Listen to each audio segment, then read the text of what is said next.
With the house move now pretty much completed and the renovations on the house slowly getting started and progressing, I finally found a little bit of time to edit the video of this build, so let's get into it. In the last episode, I finished off the bodywork and let that sit and cure for a while, and in the meantime moved on to the interior and all the other bits. So pretty much most of the interior will be painted black, as it will be covered with some carbon fiber decals, and some accent pieces like the seats and some inserts for the door panels will be painted in a saddle tan leather color.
After applying all of the decals, conforming them to shape and letting them cure for a couple of days, I moved them into the spray booth and applied a couple light coats of Mr. Hobby Flat Clear just to tone it down a little bit, give it a nice flat finish and not make it as shiny, glossy, and obvious, and just give it a pretty classy overall look.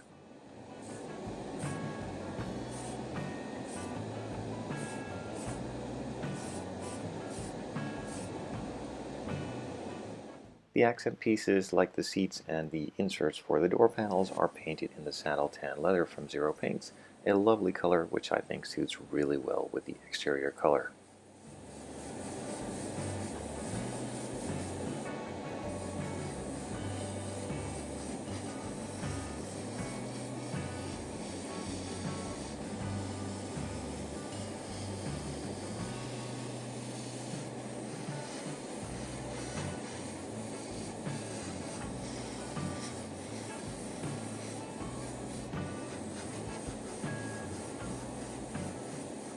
Some of the interior trim bits were painted in a titanium silver just to make it a bit more classy and not clash too much with the carbon fiber and all of the black. I could have also done them in a gloss black, but I figured doing it in a matching or contrasting silver with some of the other bits, it just finishes it off nicely.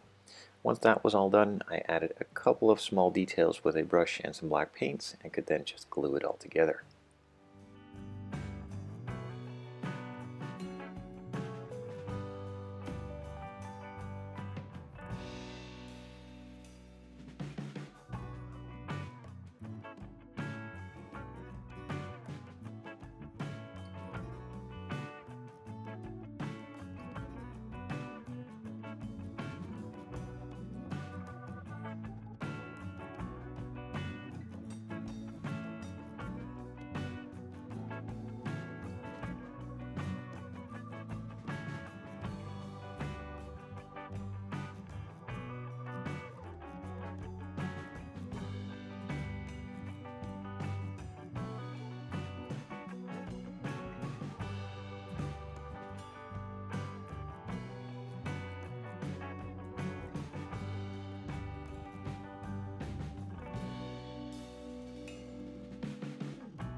Now that the interior is completed and inserted into the body, I could move on to painting some of the final bits for the exterior and chassis bits, and then glue those together too.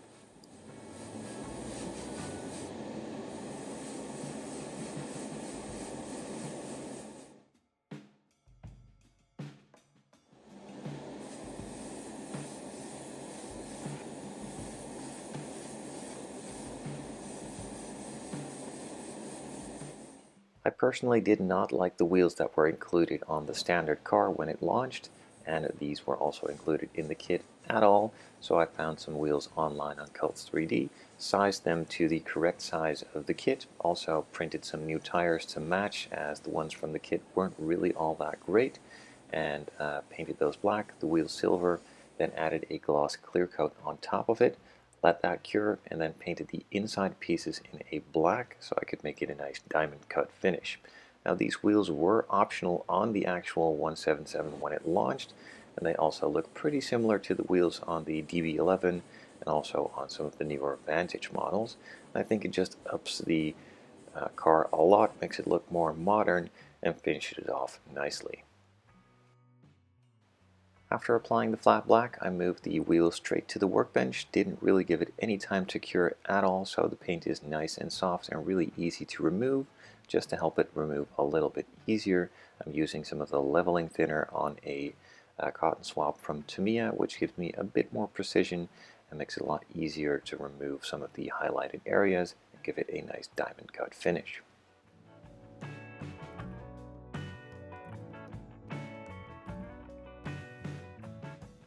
After completing all 4 wheels, I just let that sit and cure for a bit and moved on to some of the final assembly on the exterior.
I gave the panel lines a nice black wash with some Panelline accent color from Tamiya to finish it all off, and that marks this one complete.